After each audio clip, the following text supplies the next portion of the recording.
Konon katanya di tanah Kalimantan ada santet yang bernama santet Cucah Bangkai, yang mana kisah ini merupakan sebuah pengalaman misteri sahabat yang mengirimkan kepada saya yang bernama Lukman. Aku naksir pak sama teman perempuanmu, boleh nggak aku nikahi teman perempuanmu? Boleh nggak teman perempuanmu menetap di sini, nggak usah balik ke Jakarta lagi? Beberapa praktisi yang mengawal Eman untuk melihat kesembuhan dari Sirina almarhumah ini mengatakan ini ada kaitannya dengan santet.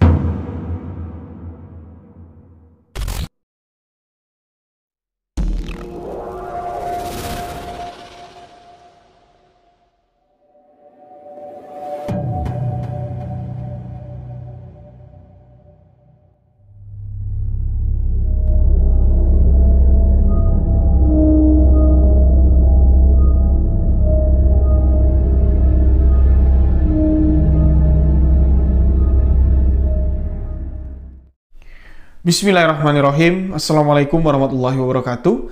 Kembali lagi bersama saya Ryu Wijaya di sebuah kisah misteri.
Di video sebuah kisah misteri kali ini, kembali saya akan menceritakan satu kisah kiriman dari sahabat misteri.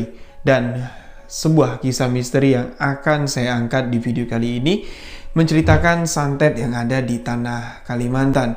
Untuk sahabat-sahabat yang berada di tanah Kalimantan, tolong kalau ada yang tahu tentang kisah santet satu ini, tolong tuliskan di kolom komentar biar menambah pengetahuan sahabat-sahabat misteri yang mendengarkan cerita ini. Konon katanya di tanah Kalimantan ada santet yang bernama santet Cucah Bangkai, yang mana kisah ini merupakan sebuah pengalaman misteri sahabat yang mengirimkan kepada saya yang bernama Lukman. Jadi biar enak di sini nama panggilannya disebut saja sebagai Eman.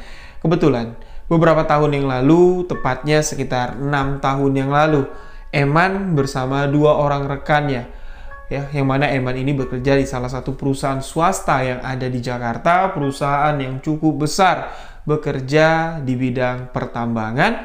Eman dan 2 orang temannya yang bernama Rina, seorang wanita cantik, seorang primadona yang ada di kantornya si Eman, digambarkan oleh Eman. Rina ini adalah seorang wanita yang memiliki tubuh tinggi kurang lebih sekitar 173 cm. Tubuh tinggi langsing ini dibalut dengan kulit kuning lansat, hidung mancung, senyumnya sangat indah sekali dipadu dengan 2 lesung pipit yang ada di pipinya. Sedangkan 1 orang lagi teman Eman bernama Febri. Tapi Febri ini seorang laki-laki ya sahabat. Jadi keberangkatan ke Kalimantan ini ada 2 laki-laki dan 1 orang perempuan.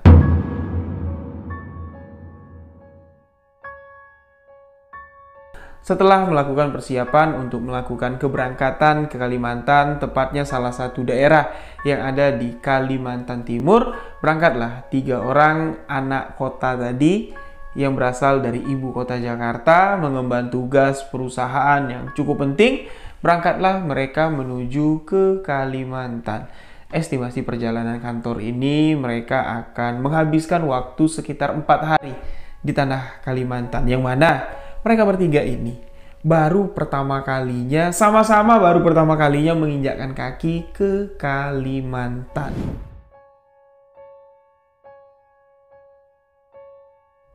Sesuatu yang mengejutkan terjadi ketika Eman, Rina, dan Febri ini sampai menginjakkan kakinya ke tanah Kalimantan.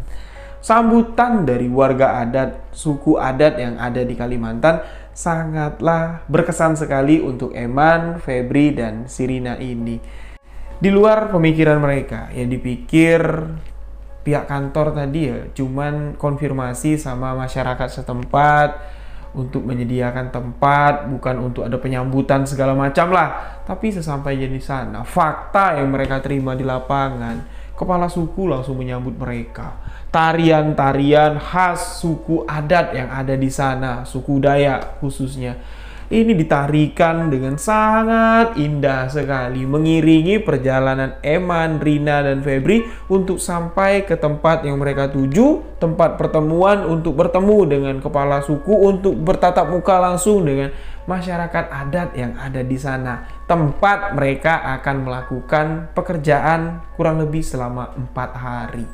Bukan cuma sekedar tarian-tarian saja, sahabat-sahabat. Mereka pun di sini dijamu dengan jamuan meja panjang. Apa itu jamuan meja panjang? Jamuan meja panjang adalah salah satu tradisi yang ada di daerah Kalimantan. Mungkin di semua daerah Kalimantan lah ya, saya juga tidak tahu. Tapi menurut cerita dari si Eman, di Kalimantan Timur, meja panjang itu disajikan untuk menyambut tamu kehormatan, tamu dari luar daerah, tamu yang dihormati. Isian meja panjang ini adalah sajian-sajian makanan khas dan beragam macam makanan di situ disajikan. Mereka pun di sini sama-sama menikmati sajian tersebut.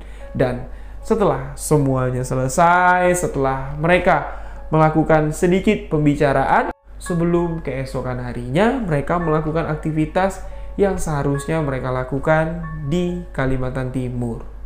Eman di sini mengatakan dalam agenda perjalanan, Eman akan menghabiskan sekitar 4 hari berada di Kalimantan Timur. Mereka di sini melakukan observasi untuk perusahaannya, dan Eman dan kawan-kawan di sini sudah disiapkan tempat untuk menginap. Bukan hotel, bukan juga motel, tapi adalah sebuah rumah yang memang sudah disiapkan dari perusahaan, sudah disiapkan juga oleh masyarakat adat yang ada di sana. Rumah tradisional daerah, namun rumah tersebut sangatlah bersih. Walaupun bangunannya terbuat dari kayu semua, sama sekali tidak ada kotoran yang menempel di bagian dinding maupun di bagian lantai. Seakan-akan rumah itu sudah dibersihkan berhari-hari sebelum kedatangan mereka, sudah disapu, sudah dipel. Eman pun di sini kembali terkejut lah dengan penyambutan masyarakat yang ada di sana. Nah, Eman dan kawan-kawan di sini memang ketika mereka melakukan pekerjaan di Kalimantan dari pihak perusahaan, memang tidak diberikan jasa guide tour atau penunjuk jalan. Jadi mereka memang disuruh melakukan pendekatan dengan masyarakat adat. Dari masyarakat adat inilah mereka akan mencoba mencari informasi yang penting bagi perusahaan mereka, dan mengandalkan masyarakat adat inilah mereka akan bisa jalan-jalan kemana-mana gitu, menjadi petunjuk arah atau menjadi guide perjalanan mereka selama di Kalimantan.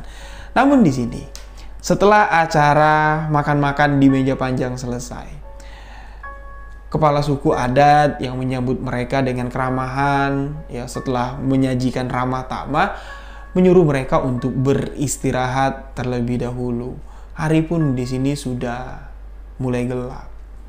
Senja mulai turun, Eman pun di sini berpamitan kepada Bapak Kepala Suku, kepada masyarakat yang ada di sana yang telah meluangkan waktu seharian untuk menyambut kedatangan mereka, menyajikan makanan, ya kuliner-kuliner yang banyak sekali lah disajikan pada hari itu, walaupun tidak dapat dicicipi satu persatu sama Eman dan kawan-kawan. Sebelum mereka ini diantarkan ke tempat mereka beristirahat, ada seorang bapak-bapak di sini saya katakan, karena usianya menurut gambaran dari Eman, sahabat misteri yang mengirimkan cerita ini, usianya itu kisaran 40 hampir menyentuh ke-50 lah, hampir setengah abad. Namun walaupun usianya sudah hampir menyentuh setengah abad, memang perawakannya tidak kolot ya, tidak terlalu tua lah dari umurnya, masih terlihat seperti abang-abangan lah.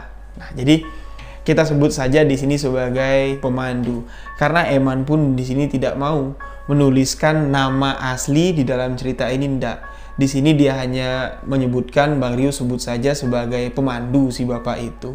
Nah, si pemandu ini meminta izin kepada kepala suku ya untuk mengantarkan tamu dari Jakarta ini untuk menuju ke penginapan tempat mereka beristirahat. Bapak kepala suku pun di sini mengizinkan. Silakan kamu layani tamu ini sebaik-baiknya, kamu antarkan. Kamu siapkan seluruh kebutuhannya sebagai tanggung jawab kamu. Itu yang didengar oleh Eman. Dan si pemandu ini mengantarkan Eman lah, ya, melakukan perjalanan dengan berjalan kaki tidak terlalu jauh dari lokasi tempat penyambutan. Itulah rumah yang dikatakan oleh Eman tadi. Rumah tradisional, rumah yang sangat bersih sekali, walaupun semua bangunannya terbuat dari papan. Setelah Eman, Rina, Febri ini masuk, kopernya dimasukin ke dalam rumah tersebut, Eman ingin berpamitan dengan si pemandu. Pemandu di sini memanggil Eman. Bang, sini bang. Eman keluar dari rumah. Ada apa? Abang besok mau kemana? Boleh nggak? Aku menawarkan jasa untuk mengantar abang. Biar abang bisa lebih maksimal lagi, biar abang berjalan tidak tersasar. Ketika Eman sedang melakukan pembicaraan dengan si pemandu, Febri dan Rina keluar. Ya, keluar, Febri dan Rina pun di sini mendengar pembicaraan Eman dan si pemandu tadi. Nah, ketika Febri dan Rina keluar, si pemandu ini mengatakan kepada Eman, mau nggak bang? Eman menjawab, ya boleh pak, kalau bapak nggak keberatan, kami memang membutuhkan jasa bapak, tapi ada syaratnya. Loh, kok ada syaratnya? Apa? Uang, Eman bilang. Awalnya si bapak ini minta bayaran, tapi enggak, bukan uang. Boleh enggak? Sampaikan kepada teman perempuanmu. Teman perempuanmu yang cantik itu. Aku naksir pak sama teman perempuanmu. Boleh nggak? Aku nikahi teman perempuanmu. Boleh nggak? Teman perempuanmu menetap di sini, nggak usah balik ke Jakarta lagi.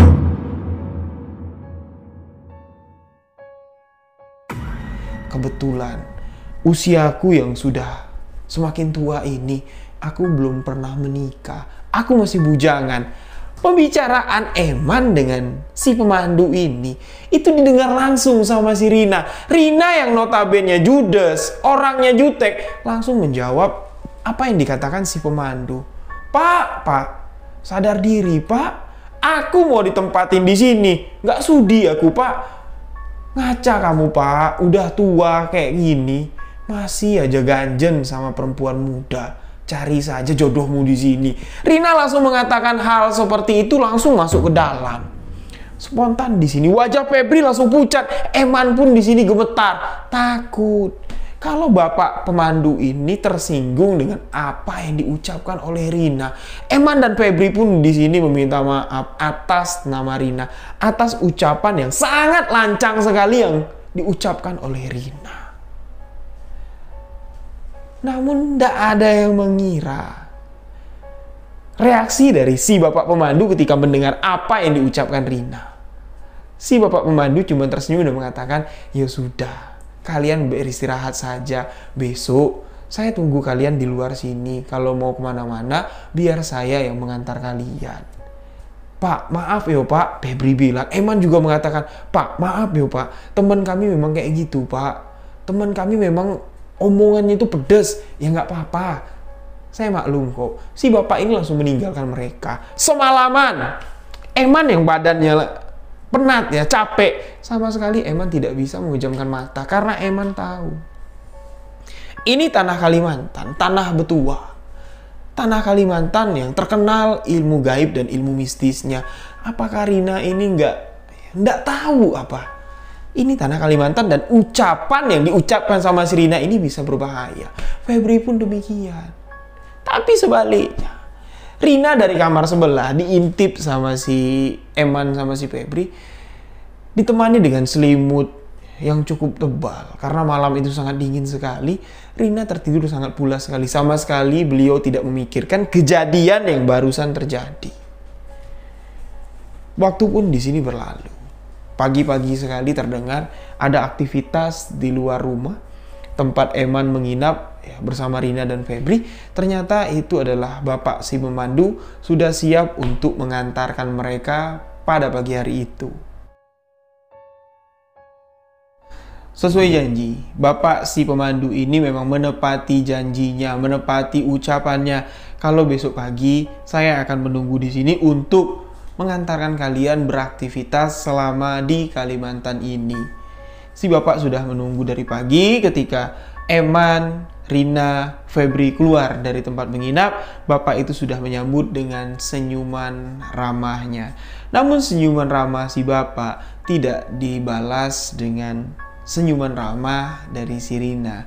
Rina ini sudah ilfil ketika mendengar bapak itu menaruh hati dan menginginkan Rina untuk dijadikan istri, tinggal di Kalimantan bersama si bapak yang sudah berusia hampir setengah abad itu.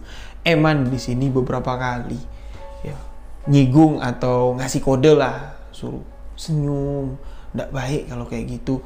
Rina tetap, Man, kayak kita nggak bisa jalan sendiri aja, Man. Kalau memang butuh pemandu, kenapa kita nggak minta pemandu yang resmi dari bapak kepala suku, Man?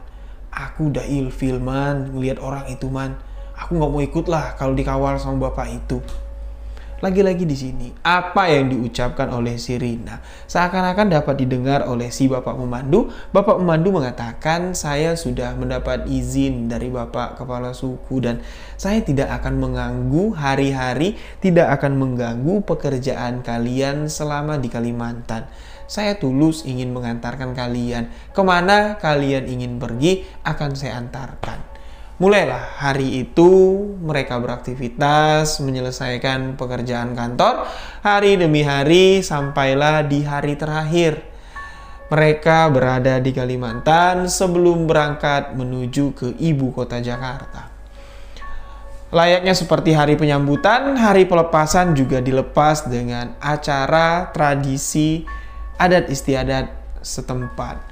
Meja panjang kembali dibentang, jamuan makan-makan, masyarakat adat semuanya dikumpulkan untuk meramaikan acara perpisahan tersebut. Dan di sini Eman selaku pemimpin lah, boleh dikatakan sebagai leader lah dari tim untuk berangkat ke Kalimantan tersebut, meminta maaf secara khusus kepada bapak kepala suku, tua-tua adat yang ada di sana.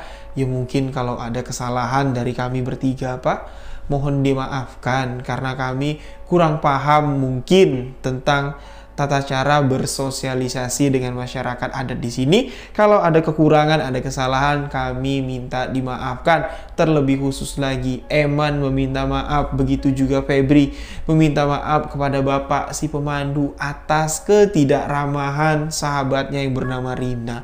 Tapi Rina sama sekali tidak mau minta maaf sama bapak si pemandu, dan bapak si pemandu mengatakan kepada Eman dan Febri, ya tidak apa-apa. Anggap saja apa yang sudah saya ucapkan tempo hari cuman keinginan saya belaka. Pulanglah kalian. Nah, mereka pun pulanglah, meninggalkan tanah Kalimantan menuju ke ibu kota Jakarta. Sesampainya di Jakarta, mereka tidak langsung ngantor, tidak. Jadi mereka memiliki tugas masing-masing. Mereka kan mendata, mereka kan mengevaluasi ya kegiatan-kegiatan mereka selama di sana. Mereka punya jurnal masing-masing. Satu hari mereka diberikan waktu istirahat. Satu hari tambahan mereka disuruh untuk merapikan jurnal untuk dijadikan laporan di kantor nanti. Tepatnya 2 hari setelah mereka sampai dari Kalimantan ke ibu kota, mereka ini tidak ngantor. Mereka di sini kontek-kontekan by phone karena rumahnya Eman, Rina, dan Febri ini berjauhan. Mereka ya telepon-teleponan lah, saling kirim email, data yang kurang nih kirim Eman nih, kirim ke Rina, kirim lagi ke Febri. Dan di 2 hari tersebut mereka masih berhubungan baik. Di hari ketiga barulah mereka masuk kantor. Tapi Rina, di hari kedua mereka masih kontek-kontekan, tapi di hari ketiga Rina tidak terlihat di kantor. Eman, Febri masih berpikir, mungkin Rina masih nyelesain tugasnya kali, ada yang belum selesai, atau Rina kecapean. Itu awalnya pemikiran Febri dan si Eman.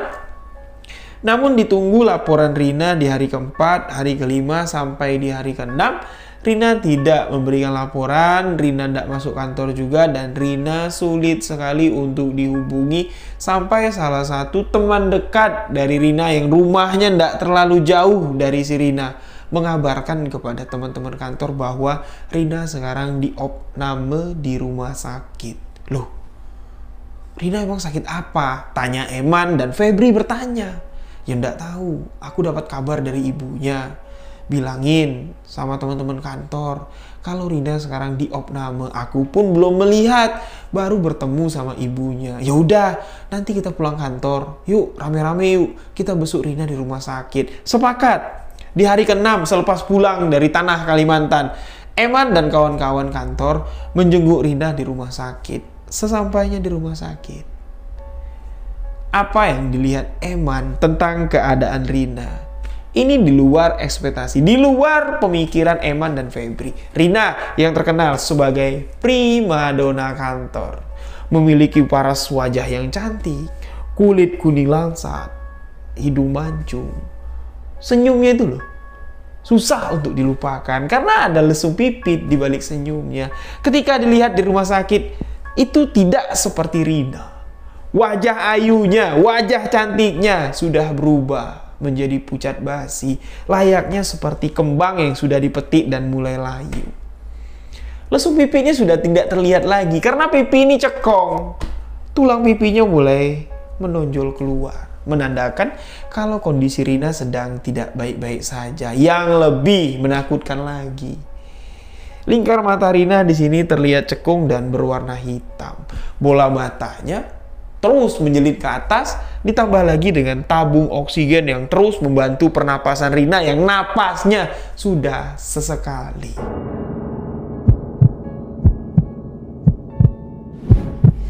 Ketika ditanya kepada ibunya, Bu, Rina sakit apa? Sudah berapa lama Rina diopname di sini? Sudah 4 hari, Nak. Ibu juga tidak tahu sakitnya apa. Awal mulanya ketika Rina selepas menunaikan ibadah sholat maghrib. Rina kumpul sama kami di meja makan. Lagi asik-asik makan. Tiba-tiba Rina seperti keselak dan muntah. Namun di sini muntahan Rina itu bukan makanan yang keluar dari tenggorokan, dari perutnya, melainkan gumpalan darah segar. Mulai dari hari itu, ketika Rina sesak napas, dia terbelohok, pasti Rina akan memuntahkan gumpalan darah segar. Dan dokter pun di sini tidak mengetahui apa penyebab Rina bisa mengeluarkan gumpalan darah segar dari muntahnya.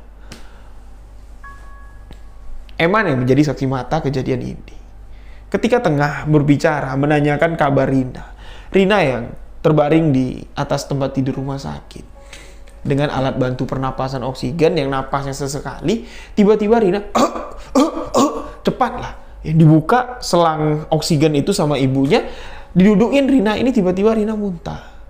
Tepat apa yang diceritakan ibunya. Muntahan Rina ini bukan cairan tapi gumpalan darah segar. Gumpalan darah itu seakan-akan hidup, menggeliat seperti kayak benda hidup lah. Itu yang membuat Eman merinding. Seketika Eman ingat dengan tanah Kalimantan. Namun Eman bukan orang yang suuzon, asal nuduh, ndak.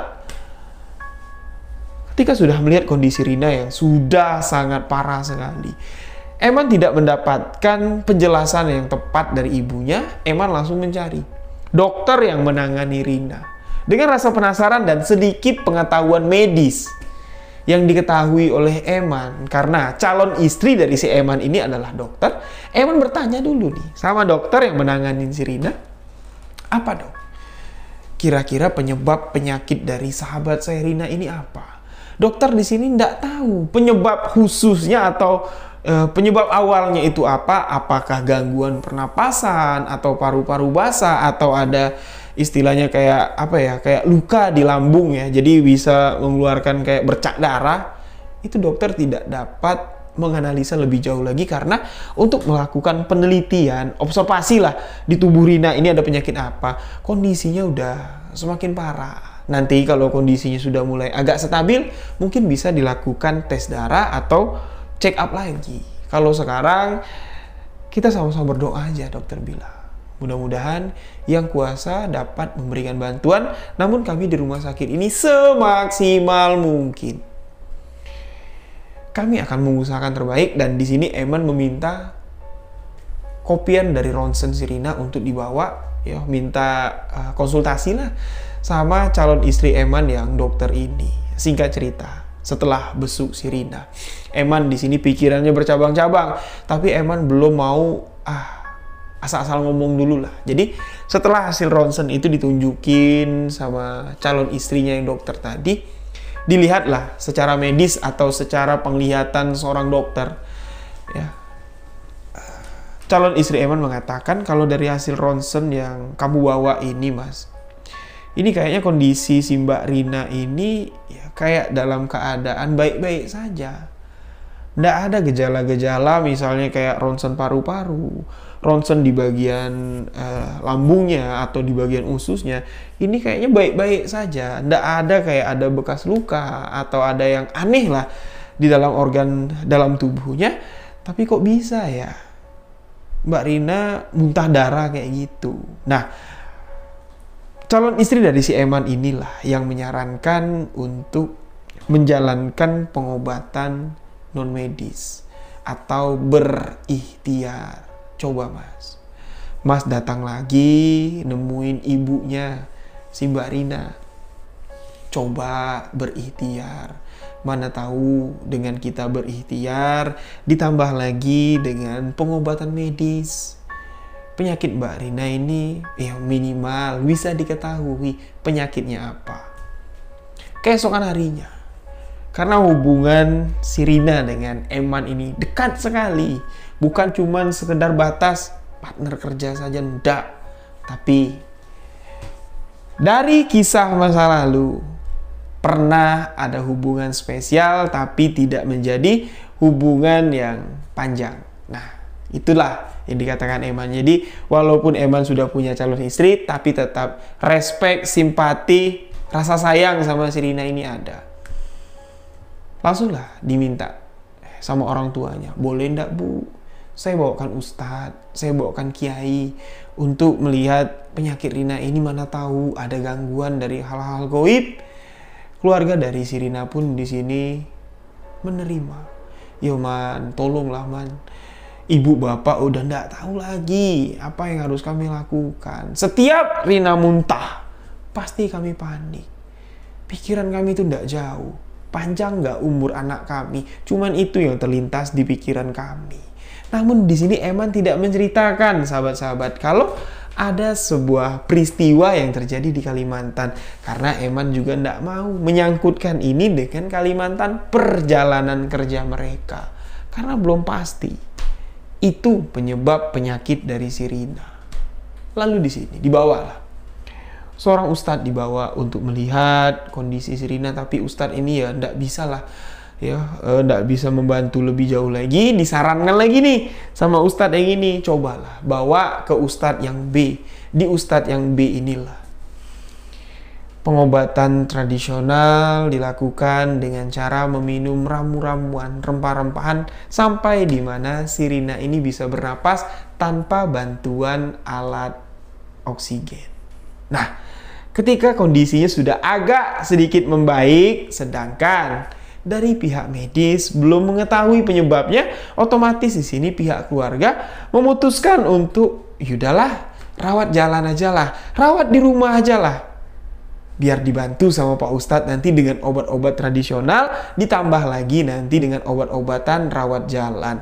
Dibawa pulang lah si Rina ini. Pengobatan dari Pak Ustadz yang B ini berjalan kurang lebih 2 minggu. Sampai si Rina ini sudah hampir mampu bisa ke kamar mandi berjalan sendiri, tidak perlu ditatih lagi sama ibunya.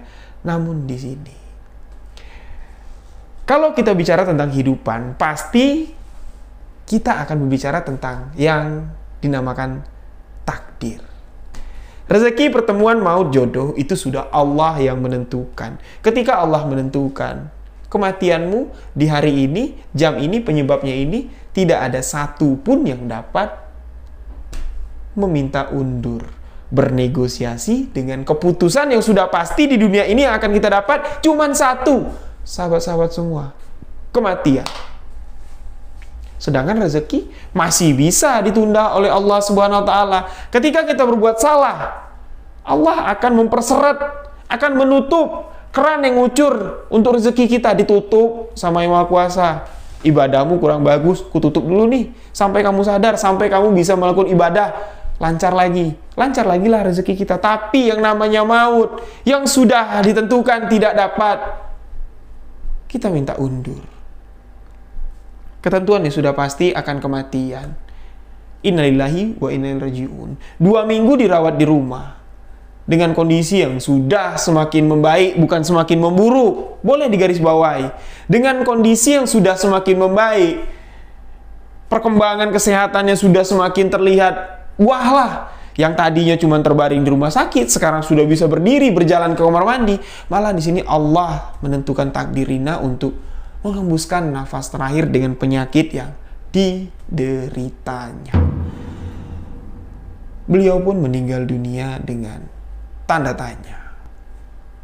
Apakah penyakit dari Rina disebabkan dari perkataannya yang tidak dapat ditahan-tahan, perkataannya yang dapat menyinggung perasaan seseorang? Tapi siapa yang disinggung sama si Rina? Siapa yang sakit hati dengan perkataan Rina? Wallahu a'lam bishawab. Namun, di sini saya hanya menceritakan sudut pandang dari Eman. Saksi mata dari kejadian ini dan kesimpulan dari Eman dan beberapa praktisi yang mengawal Eman untuk melihat kesembuhan dari si Rina almarhumah ini mengatakan ini ada kaitannya dengan santet.